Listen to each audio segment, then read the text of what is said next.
আবারও ১৩ লক্ষ নাম বাদ গেল, ভোটের মুখে মহাবিস্ফোরণ। সংখ্যালঘু ভোটে কি কমল বাংলায়? মুর্শিদাবাদের রামনবমীর মিছিলে হিংসার ঘটনায় গ্রেপ্তার ৮, রঘুনাথগঞ্জে ১৪৪ ধারা জারি।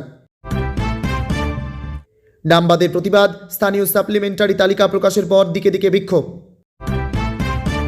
মুখ্যমন্ত্রী বুঝতে পারছেন বেলা শেষ, খেলা শেষ, শ্রমিকের নিশানায় মমতা। রান্নার গ্যাস না পেয়ে অবশেষে থানার সামনে বিক্ষোভ দেখালেন গ্রাহকরা।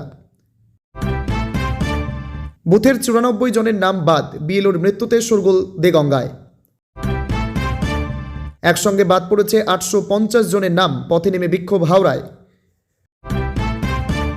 মহিলাদের বিরুদ্ধে অপরাধ করলে পাতাল থেকে খুঁজেও শাস্তি দেওয়া হবে। মা বোনেরা আগের দিন রান্না করে রাখুন, ভোটের সকাল থেকে বুথ আগলাতে হবে, রানীগঞ্জে মমতা। কলকাতায় অবতরণের আগেই কালবৈশাখী, মাঝ আকাশে চক্কর কাটল শাহের বিমান, প্রায় ১ ঘন্টা পর নিরাপদে নামেন। অফিসারদের সরিয়ে দাঙ্গা করিয়েছে, রঘুনাথগঞ্জে ২ গোষ্ঠীর সংঘর্ষে বিজেপি কমিশনকে তোপ মমতার। জঙ্গিপুরে রামনবমীর মিছিলে অশান্তি, আরএসএস হিন্দুত্ববাদী দলের নেতাসহ গ্রেপ্তার একাধিক। ২টি করে ঘর দেবে রাজ্য সরকার, কাদের প্রতিশ্রুতি দিলেন মমতা বন্দ্যোপাধ্যায়? ভারতীয়দের ধন্যবাদ জানিয়ে মেসেজ লিখল ইরান, সেই ক্ষেপণাস্ত্রই ছোড়া হলো ইসরায়েলে, ছবি ভাইরাল। ভরা ক্লাসে মুসলিম পড়ুয়াকে জঙ্গি বললেন অধ্যাপক, বেঙ্গালুরুর বিশ্ববিদ্যালয়ে তোলপাড়, ভিডিও ভাইরাল। লক্ষ্মীর ভাণ্ডার নাকি শাখাপলা, রামনবমীর অনুষ্ঠানে ধর্মীয় মেরুকরণ অগ্নিমিত্রার, তুঙ্গে বিতর্ক। কলকাতা সহ দক্ষিণবঙ্গে কালবৈশাখীর তাণ্ডব, ধেয়ে আসছে শিলাবৃষ্টি ও ঝোড়ো হাওয়া। মমতার মুখে ফের লক্ষ্মীর ভাণ্ডার সহ বিভিন্ন প্রকল্পের কথা, কি বার্তা দিলেন তৃণমূল নেত্রী? বিজেপি প্রার্থীকে ঘিরে জয় বাংলা স্লোগান, জুতো হাতে চিৎকার, উত্তপ্ত কোচবিহার দক্ষিণ। এক বুথ থেকেই উধাও ৫০৮ জনের নাম, বসিরহাটে ক্ষোভে ফেটে পড়লেন গ্রামবাসীরা, অবরুদ্ধ রাস্তা। ওয়াকফ সম্পত্তি এসআইআর, মমতা বিজেপির সঙ্গে হাত মিলিয়ে কাজ করছেন, বড় দাবি আরাবুলের। লাভপুরে অভিষেকের সভামঞ্চে আগুন, কারণ নিয়ে ধোঁয়াশা। এতক্ষণ শুনছিলেন সংবাদ শিরোনাম, এবার আসছে বিস্তারিত খবরে।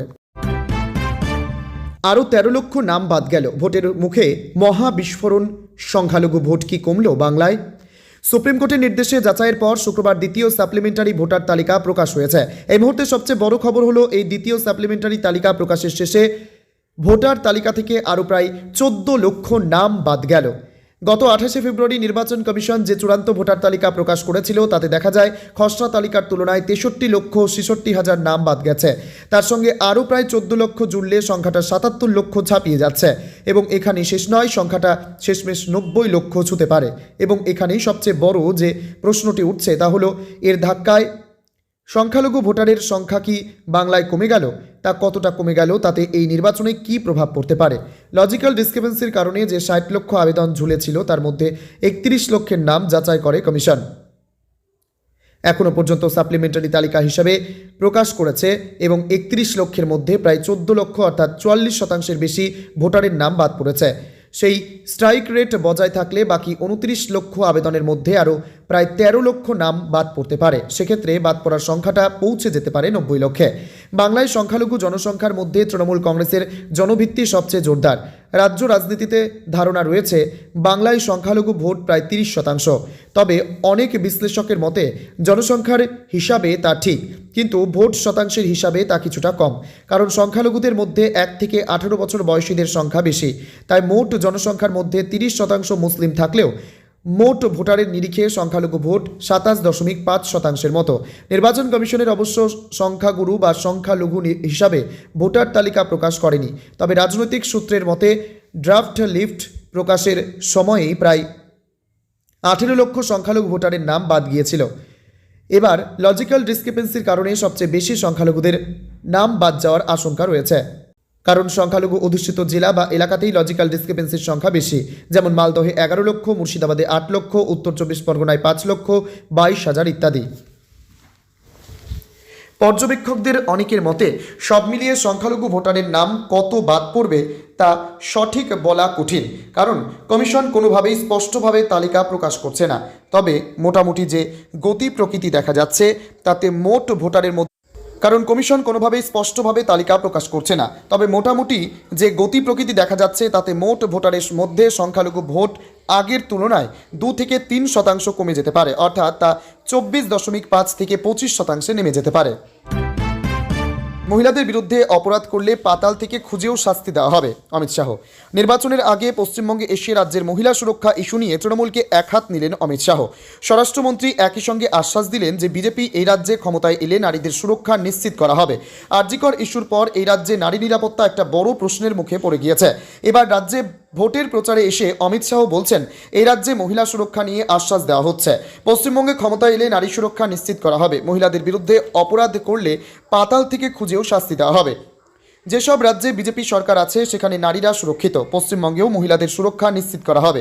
এদিন এসআইয়ের ইস্যু নিয়েও মুখ্যমন্ত্রী মমতা বন্দ্যোপাধ্যায়কে আক্রমণ করেন অমিত শাহ। তিনি বলেন এসআইয়ের সারা দেশে হচ্ছে, কোথাও তো কোনো সমস্যা হয়নি, তাহলে কেন শুধুমাত্র এই রাজ্যেই সমস্যা হচ্ছে এসআইয়ের নিয়ে? পশ্চিমবঙ্গে তাহলে এমন কি হলো যে সুপ্রিম কোর্টকে শেষ পর্যন্ত জুডিশিয়াল অফিসার নিয়োগ করতে হচ্ছে? আমি এই প্রশ্ন করতে চাই মমতা বন্দ্যোপাধ্যায়কে। তাকে এই প্রশ্নের জবাব দিতেই হবে। আপনিও জানেন যে আপনার অফিসাররা নির্ভীকভাবে কাজ করেননি বলেই জুডিশিয়াল অফিসার নিয়োগ করতে হয়েছে।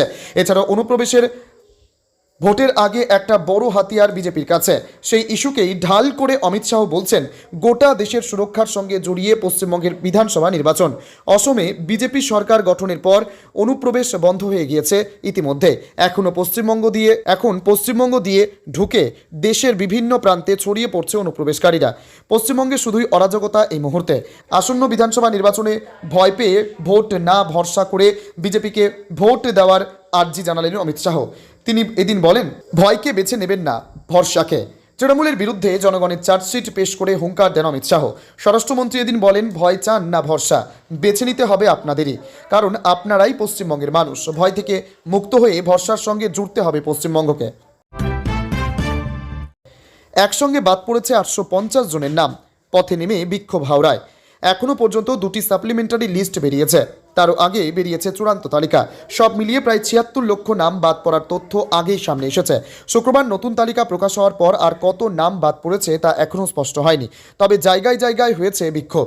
শনিবার এসআইয়ের নাম বাদ পড়ায় হাওড়ার জগৎবল্লভপুর বিধানসভা কেন্দ্রের বেগরি গ্রাম পঞ্চায়েতের শাখারিদহ এলাকায় রাস্তা অবরোধ করে বিক্ষোভ দেখান গ্রামবাসীরা। এই ঘটনাকে ঘিরে উত্তেজনা ছড়ায় প্রবল। কালো পতাকা নিয়ে বিক্ষোভ দেখান গ্রামবাসীরা। বিক্ষোভকারীরা জানান প্রাপ্ত তথ্য অনুযায়ী 308 ও 309 নম্বর বুথ মিলিয়ে প্রায় 850 জনের বেশি মানুষের নাম এসআইআর থেকে বাদ পড়েছে বলে অভিযোগ ওঠে। এর প্রতিবাদে স্থানীয় বাসিন্দারা দীর্ঘক্ষণ রাস্তা অবরোধ করে বিক্ষোভ দেখান। পরিস্থিতি নিয়ন্ত্রণে আনতে ঘটনাস্থলে পৌঁছায় ডোমজুর থানার পুলিশ। পরে কেন্দ্রীয় বাহিনীও যায় সেখানে। কেন্দ্রীয় বাহিনী পৌঁছানোর পর বিক্ষোভকারীদের সঙ্গে বচসা শুরু হয়। কালো পতাকা নিয়ে নির্বাচন কমিশনের বিরুদ্ধে বিক্ষোভ চলে। অভিযোগ বৈধ কাগজপত্র থাকা সত্ত্বেও নাম বাদ দেওয়া হয়েছে, কোনোভাবেই সমস্যার সুরাহা হচ্ছে না বলে অভিযোগ। বিজেপির কথা মতো নির্বাচন কমিশন এই কাজ করেছে বলেও অভিযোগ উঠেছে। অফিসারদের সরিয়ে দাঙ্গা করিয়েছে। রঘুনাথগঞ্জে 2 গোষ্ঠীর সংঘর্ষে বিজেপি কমিশনকে তোপ মমতার। মুর্শিদাবাদের রঘুনাথগঞ্জে 2 গোষ্ঠীর সংঘর্ষে বিজেপি ও কমিশনকে নিশানা মুখ্যমন্ত্রী মমতা বন্দ্যোপাধ্যায়ের। আমলা অফিসারদের সরিয়ে হিংসা ছড়ানো হয়েছে বলে সরব মমতা। তিনি বলেন অফিসারদের সরিয়ে দাঙ্গা করিয়েছে, আক্রমণের সুর চড়িয়ে তার হুঁশিয়ারি কাউকে ছাড়া হবে না। মমতা আরও অভিযোগ অস্ত্র নিয়ে রামনবমীর মিছিল করা হয়েছে, কোনো ব্যবস্থা নেওয়া হচ্ছে না। 2 গোষ্ঠীর সংঘর্ষ ও কমিশনের নিয়ন্ত্রণাধীন প্রশাসনের গা ছাড়া মনোভাবের জন্য ক্ষমা চেয়েছেন তিনি। শনিবার রানীগঞ্জের খান্দরা ফুটবল মাঠে জনসভা করেন মুখ্যমন্ত্রী মমতা বন্দ্যোপাধ্যায়। সেখানে গতকাল শুক্রবার রঘুনাথগঞ্জের সংঘর্ষ নিয়ে মুখ খোলেন তৃণমূল সুপ্রিমো। হিংসা নিয়ে মমতার অভিযোগ অফিসারদের সরিয়ে দাঙ্গা করানো হয়েছে, কে অধিকার দিয়েছে দাঙ্গা বাঁধানোর? টাকা ঢোকানো হচ্ছে, কাউকে ছাড়া হবে না। সভা শেষে তিনি বলেন আমি আশা করছি যারা আছেন তারা নিরপেক্ষ হয়ে কাজ করবেন, এলাকায় শান্তি শৃঙ্খলা বজায় রাখবে। নির্বাচন ঘোষণার পর কমিশন শীর্ষ স্তর থেকে জেলা প্রশাসনের এসপি ও ডিএম স্তরে একাধিক রদবদল করে। সেই সময়ই মমতা বন্দ্যোপাধ্যায় প্রশ্ন তুলেছিলেন অফিসারদের সরিয়ে দেওয়া হচ্ছে, আইন শৃঙ্খলার অবনতি হলে দায় কে নেবেন? তার সেই শঙ্কায় প্রমাণিত হয়েছে বলে দাবি তৃণমূলের। কলকাতা সহ দক্ষিণবঙ্গে কালবৈশাখীর তাণ্ডব, ধেয়ে আসছে শিলাবৃষ্টি ও ঝোড়ো হাওয়া। ফের দুর্যোগের ভূকটে। আজকেও ঝড় বৃষ্টিতে কালবৈশাখীর পরিস্থিতি, শিলাবৃষ্টির সম্ভাবনা, থাকবে বজ্রপাতের আশঙ্কা। উত্তরবঙ্গে ভারী বৃষ্টির সতর্কতা থাকবে, দক্ষিণবঙ্গে আজ দক্ষিণবঙ্গের 6 জেলাতে ঝড় বৃষ্টির সম্ভাবনা বেশি থাকবে। বিক্ষিপ্তভাবে কালবৈশাখীর সম্ভাবনা। বজ্রবিদ্যুৎ সহ হালকা মাঝারি বৃষ্টি সহ জেলার 2-1 জায়গায় কলকাতা, হাওড়া, হুগলি, উত্তর ও দক্ষিণ 24 পরগনা, নদিয়া এই 6 জেলাতে ঝড় বৃষ্টির সম্ভাবনা বেশি থাকবে। শিলাবৃষ্টির সম্ভাবনা নদিয়া, হুগলি এবং উত্তর 24 পরগনাতে 50 থেকে 60 কিলোমিটার গতিবেগে দমকা ঝোড়ো বাতাস বইতে পারে। দক্ষিণবঙ্গের বাকি জেলাতে 40 থেকে 50 কিলোমিটার গতিবেগে ঝড়। রবি এবং সোমবার ঝড় বৃষ্টির পরিমাণ কমবে। সোমবার পুরুলিয়া, বাঁকুড়া, পশ্চিম মেদিনীপুর, ঝাড়গ্রাম সহ পশ্চিমের কিছু জেলায় ঝড় বৃষ্টির সম্ভাবনা বেশি থাকবে। এই দুদিন তাপমাত্রা ক্রমশ বাড়বে। মঙ্গলবারে ফের ঝড় বৃষ্টির সম্ভাবনা। দক্ষিণবঙ্গের সব জেলাতেই বজ্রবিদ্যুৎ সহ হালকা থেকে মাঝারি বৃষ্টির সঙ্গে 30 থেকে 40 কিলোমিটার গতিবেগের দমকা ঝোড়ো হাওয়া। বুধবার 1 এপ্রিল ঝড় বৃষ্টির সম্ভাবনা ফের কমবে। উত্তরবঙ্গে আজ বৃষ্টির সম্ভাবনা। বিক্ষিপ্তভাবে বজ্রবিদ্যুৎ সহ বৃষ্টি হতে পারে সব জেলাতে। দার্জিলিং, কালিম্পং, জলপাইগুড়ি, আলিপুরদুয়ার, কোচবিহার, উত্তর ও দক্ষিণ দিনাজপুর এবং মালদা জেলাতে ঝড় বৃষ্টির সম্ভাবনা। 40 থেকে 50 কিলোমিটার গতিবেগে বিক্ষিপ্তভাবে ঝড়ের সম্ভাবনা। বজ্রবিদ্যুৎ সহ বৃষ্টির সম্ভাবনা দার্জিলিং, কালিম্পং, আলিপুরদুয়ার, কোচবিহার এবং জলপাইগুড়ি জেলাতে। ভারী বৃষ্টি জলপাইগুড়ি, আলিপুরদুয়ার জেলাতে। শিলাবৃষ্টির আশঙ্কা জলপাইগুড়ি, আলিপুরদুয়ার এবং কোচবিহার জেলাতে। রবিবার এবং সোমবার ঝড় বৃষ্টির সম্ভাবনা আরও কমবে। বিক্ষিপ্তভাবে বজ্রবিদ্যুৎ সহ বৃষ্টি হতে পারে ওপরের দিকে 5 জেলাতে। 30 থেকে 40 কিলোমিটার গতিবেগে বিক্ষিপ্তভাবে ঝড়ের সম্ভাবনা। মঙ্গলবার ফের ঝড় বৃষ্টির সম্ভাবনা বাড়বে। উত্তরবঙ্গের ওপরের দিকে 5 জেলাতে বজ্রবিদ্যুৎ সহ বৃষ্টির সঙ্গে 40 থেকে 50 কিলোমিটার গতিবেগে দমকা বাতাস বইবে। আজ আরও এক দফায় ঝড় বৃষ্টির স্পেল হতে পারে কালবৈশাখী। আগামী 24 ঘন্টার ঝড় বৃষ্টির সম্ভাবনা বেশি থাকবে। বজ্রবিদ্যুৎ সহ হালকা থেকে মাঝারি বৃষ্টির সম্ভাবনা, সঙ্গে 40 থেকে 60 কিলোমিটার গতিবেগে দমকা ঝোড়ো বাতাস বইবে। সম্ভাবনা থাকবে শিলাবৃষ্টির। মমতার মুখে ফের লক্ষ্মীর ভাণ্ডার সহ বিভিন্ন প্রকল্পের কথা। কি বার্তা দিলেন তৃণমূল নেত্রী? লক্ষ্মীর ভাণ্ডার সহ বিভিন্ন প্রকল্প এবার বিধানসভা ভোটেও কি তৃণমূলকে ডিভিডেন্ড দেবে? 4 মে তা পরিষ্কার হয়ে যাবে। তার আগে রাজ্য সরকারের একাধিক প্রকল্পের কথা নির্বাচনী সভায় তুলে ধরছেন তৃণমূলের শীর্ষ নেতৃত্ব। নিত্যদিন এ নিয়ে জনসভায় বার্তা দিচ্ছেন অভিষেক বন্দ্যোপাধ্যায়রা। এদিন ফের সরকারি প্রকল্পের কথা তুলে ধরে তৃণমূলকে ভোট দেওয়ার আহ্বান জানালেন দলনেত্রী। এদিন রঘুনাথপুরের সভা থেকে মমতা বলেন, বিজেপি চক্রান্ত করছে বাংলাকে শেষ করে দেওয়ার, বাংলাকে টার্গেট করছে। কেন জানেন? ওদের পরিকল্পনা আছে বাংলা রাজ্যটাকেই উঠিয়ে দেওয়ার। আপনারা কি চান বাংলা উঠে যাক? আপনারা কি চান রূপসী বাংলা থাকবে না? আপনারা কি চান মাছ মাংস খাওয়া বন্ধ হয়ে যাক? আপনারা কি চান ডিম খাওয়া বন্ধ হয়ে যাক? আপনারা কি চান শাড়ি পরা, সালোয়ার কামিজ পরা বন্ধ হয়ে যাক? আপনারা কি চান শিক্ষা বন্ধ হয়ে যাক? আপনারা কি চান লক্ষ্মীর ভাণ্ডার, খাদ্যসাথী, স্বাস্থ্যসাথী, বাংলার বাড়ি, গ্রামীণ রাস্তা বন্ধ হয়ে যাক? আপনারা কি চান শিল্প বন্ধ হয়ে যাক? আপনারা কি চান কন্যাশ্রী, শিক্ষাশ্রী, তপশিলি বন্ধু সব বন্ধ হয়ে যাক?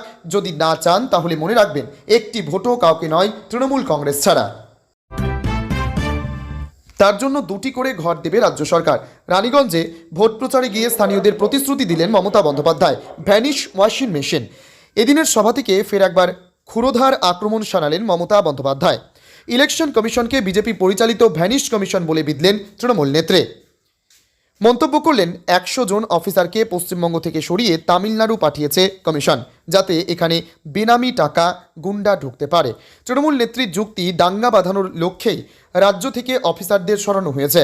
নির্বাচন কমিশনের উদ্দেশ্যে আক্রমণ শানিয়ে তৃণমূল নেত্রী বলেন, এক একটা বুথে 500 ভোটার থাকলে 400 ভোটার বাদ দেওয়া হয়েছে। বিজেপিকেও একই বন্ধনীতে রেখে আক্রমণ করেন তিনি। বলেন, বিজেপি সব সীমা অতিক্রম করেছে। তিনি আরও বলেন, ভোটের সময় কেন্দ্রীয় বাহিনী দিয়ে বিরক্ত করবে, ছাপ্পা দেওয়ার চেষ্টা করবে, টাকা দিতে চাইবে। টাকায় যে বিক্রি হয় তার চরিত্র নষ্ট হয়, চরিত্র নষ্ট হলে ফেরে না। আপনার পরিচয়, আপনার নীতি। পাপ করলে ধর্মের কল বাতাসে নড়ে। 500 টাকার গুজে দিয়ে যাচ্ছে, তাতে দিন চলবে? Vanish washing commission. রান্নার গ্যাস না পেয়ে অবশেষে থানার সামনে বিক্ষোভ দেখালেন গ্রাহকরা। ডোমেস্টিক রান্নার গ্যাস না পেয়ে মিনাখা থানার সামনে বিক্ষোভ দেখালো গ্রাহকরা। গ্রাহকদের অভিযোগ, ভোট থাকতে তারা গ্যাসের জন্য লাইন দিয়েছিলেন, কিন্তু 5-6 ঘন্টা লাইন দিয়ে দাঁড়িয়ে থাকার পর এখন গ্যাসের ডিস্ট্রিবিউটর এসে অফিস ঘরের বাইরে নোটিশ ঝুলিয়ে দেন, গ্যাস আজকে পাওয়া যাবে না। কারণ হিসেবে তারা যেটা দাবি করছে, গ্যাসের গাড়ি আসেনি, তাই তারা গ্যাস দিতে পারবেন না। এরপর এই লাইনে দাঁড়িয়ে থাকা গ্রাহকরা ক্ষোভে ফেটে পড়েন। তারা মিনাখা থানার সামনে এসে বিক্ষোভ দেখাতে শুরু করেন। স্থানীয় গ্রাহক নিরঞ্জন বারুই অভিযোগ করেন, শনিবার ভোর 5টা থেকে তারা গ্যাসের অফিসের সামনে লাইন দিয়ে দাঁড়িয়ে আছেন, কিন্তু পরে নোটিশ দিয়ে জানানো হয় গ্যাসের গাড়ি না আসা পর্যন্ত পরবর্তী গ্যাস পাওয়া যাবে না। এই ঘটনায় তারা ক্ষোভ উগরে দেন। অপর গ্রাহক চন্দ্রশেখর মণ্ডল বলেন, গ্যাস বুক করার পরেও তারা গ্যাস পাচ্ছেন না সময় মতো। তাদের একটাই দাবি, ডোমেস্টিক গ্যাস তাদের দেওয়া হোক। তাই তারা বাধ্য হয়ে থানার সামনে বিক্ষোভ দেখাচ্ছেন। গ্যাস পেয়ে গেলে তারা আর কোনো অভিযোগও জানাবেন না, বিক্ষোভ দেখাবেন না। এই ঘটনাকে কেন্দ্র করে শনিবার দুপুরে উত্তেজনা ছড়িয়ে পড়ে মিনাখা থানার সামনে। পরে পুলিশের পক্ষ থেকে আশ্বাস দেওয়া হয়, ওই গ্যাস ডিস্ট্রিবিউটরদের সঙ্গে কথা বলে সকলে যাতে গ্যাস দ্রুত পান সেই ব্যবস্থা নেওয়া হবে। এরপর বিক্ষোভকারীরা সেখান থেকে সেই আশ্বাস পেয়ে চলে যান।